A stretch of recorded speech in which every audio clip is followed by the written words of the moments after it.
Hello guys, welcome to the Gagan the deserving India. आज हम बात करेंगे। देखो, रिसेंटली में आपको पता होगा मनमोहन सिंह जी की आपके पास रिटायरमेंट हुई थी राज्यसभा से। तो ये सारा का सारा टॉपिक इनके बारे में समझेंगे हमारे एग्जाम पॉइंट ऑफ व्यू से कि क्या क्या इनके बारे में हमें जानने को मिलेगा। तो करते हैं आज का सेशन स्टार्ट। पहले सेशन को कर दीजिए शेयर और देखते हैं हमारे पास मनमोहन सिंह जी के बारे में क्या क्या हमें जानने को मिलता है।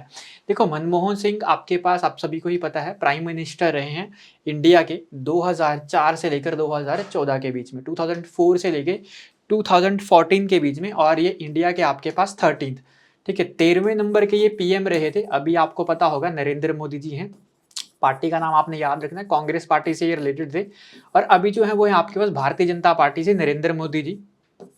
और आपके पास ये नरेंद्र मोदी जी जो हैं आपके पास 14th है ना, आपके पास 14th नंबर के पीएम है। बट अगर मनमोहन सिंह की अगर हम स्पेशली अगर आज बात करें तो ये हमारे पास इंडिया के 13वें नंबर के ये पीएम रहे थे, कांग्रेस से, और राज्यसभा के ये मेंबर रहे हैं। ठीक है, अभी आके हम पूरा का पूरा डिस्कस करेंगे ये मेंबर किस पार्लियामेंट से थे और क्या क्या था। तो फिलहाल हम बात करते हैं कि 13 नंबर के पीएम रहे थे। पार्टी का नाम आपने याद रखना है, कांग्रेस है। और 2004 से लेकर 2014 तक, मतलब 2004 से लेकर 14 तक ये इंडिया के पीएम रहे थे।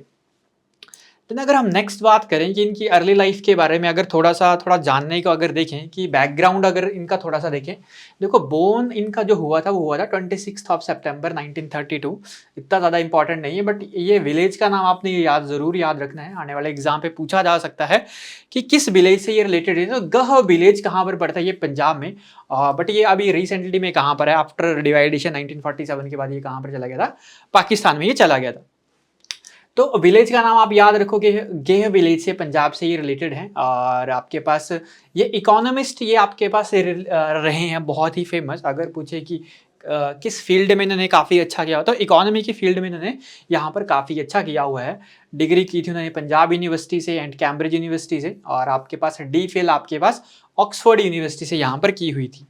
अगर अर्ली रोल के बारे में अगर हम बात करें कि इनका अर्ली रोल था क्या, देखो, पीएम ये रहे थे, बट इससे पहले, बिफोर बिकमिंग द पीएम, देखो प्राइम मिनिस्टर बनने से पहले ये क्या रहे हैं? ये रहे हैं आपके पास चीफ इकोनॉमिक एडवाइजर। बहुत ज़्यादा इंपॉर्टेंट है। अगर आपसे टेन्योर पूछेगा कि चीफ इकोनॉमिक एडवाइजर कहाँ से, कब से लेकर कब तक रहे हैं, तो 1972 से लेकर 1976 के बीच में ये मनमोहन सिंह जी क्या रहे हैं? आपके पास चीफ इकोनॉमिक एडवाइजर यहाँ पे रहे हैं। अगर सेकंड वन अगर बात कही जाए, देखो रिजर्व बैंक ऑफ इंडिया के ये गवर्नर भी रहे हैं। अगर गवर्नर की बात कही जाए तो 1982 से लेकर 85 तक आपके पास क्या रहे हैं? ये गवर्नर भी रहे हैं रिजर्व बैंक ऑफ इंडिया के। एंड द प्लानिंग कमीशन के भी हेड ये रहे हैं।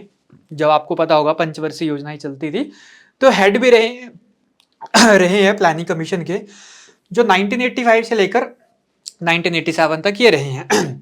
ठीक है, और his role as a finance minister from 1991 to 1996 सबसे ज्यादा पूछा जाता है यही कि फाइनेंस मिनिस्टर जो रहे हैं वो कब से लेकर कब तक रहे हैं? ये रहे हैं 1991 से लेकर 1996 तक।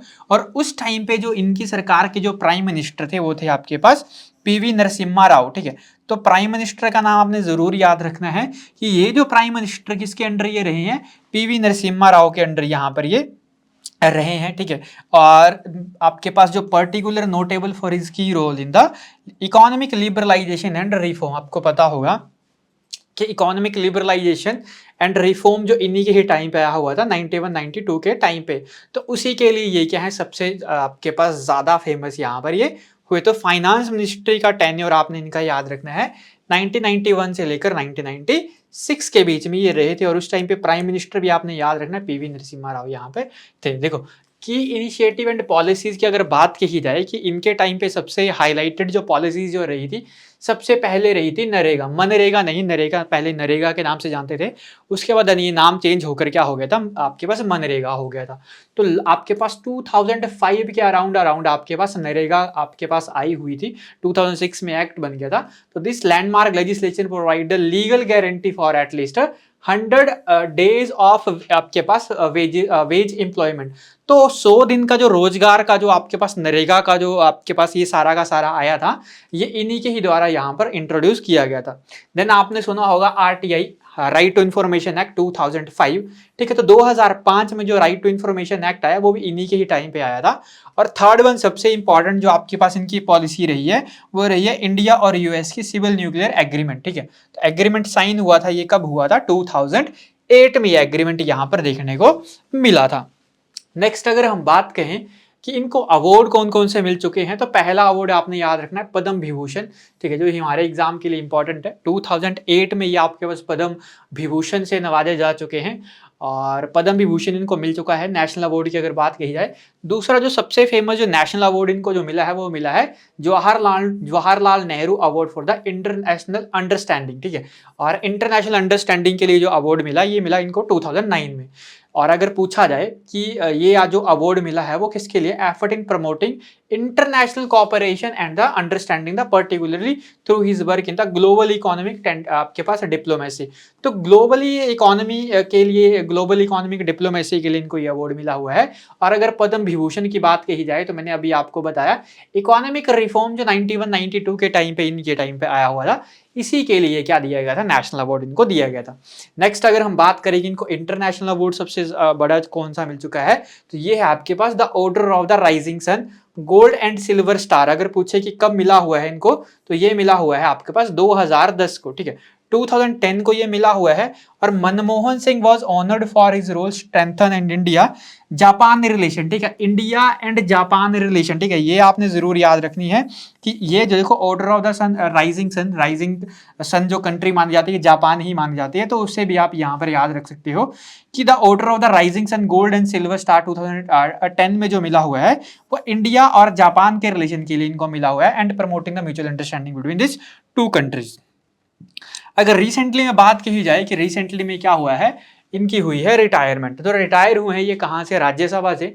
अगर बात की जाए राज्यसभा जो आपके पास इनका जो टेन्योर जो एंड हुआ वो कब हुआ, जनवरी 27, 2024, रिसेंटली में ही आपके पास इनकी रिटायरमेंट हुई है राज्यसभा से। और ऑल्दो आपके पास since initially serve as the Rajya Sabha member from Assam, ये याद रख लेना है। सबसे पहले जो राज्यसभा के मेंबर बने थे वो कहाँ से बने थे, असम से ये राज्यसभा के मेंबर बने थे सबसे पहले। बट इन 2019 ही was elected to the Rajya Sabha from Rajasthan, ठीक है। तो अभी आपके पास जो रिटायर हुए हैं ये कहाँ से रिटायर हुए हैं, राजस्थान के राज्यसभा के मेंबर ये रिटायर हुए हैं, ठीक है। तो अभी अगर आपसे पूछे कि सबसे पहले कहाँ से राज्यसभा के मेंबर ये नॉमिनेट हुए थे, तो ये हुए थे असम से। बट अगर रिटायरमेंट पूछेगा कि रिसेंटली में जिनकी रिटायरमेंट हुई है वो कहाँ से हुई है, तो ये राजस्थान के राज्यसभा के मेंबर रहे हैं। तो राज्यसभा है क्या, वो एक अलग टॉपिक है, आपको एक अलग वीडियो में समझाया जाएगा, ठीक है। फिलहाल हमने आज जो बात की वो बात की आपके पास मनमोहन सिंह जी के बारे में और उनकी अचीवमेंट के बारे में और उनके रिटायरमेंट के बारे में, ठीक है। तो आई होप आपको ये वीडियो अच्छी लगी होगी, समझ आया होगा मनमोहन सिंह जी के बारे में एक ओवरव्यू। तो एक बार वीडियो को लाइक कर दीजिए, वीडियो को शेयर कर दीजिए। मिलते हैं नेक्स्ट सेशन में, तब तक के लिए थैंक यू।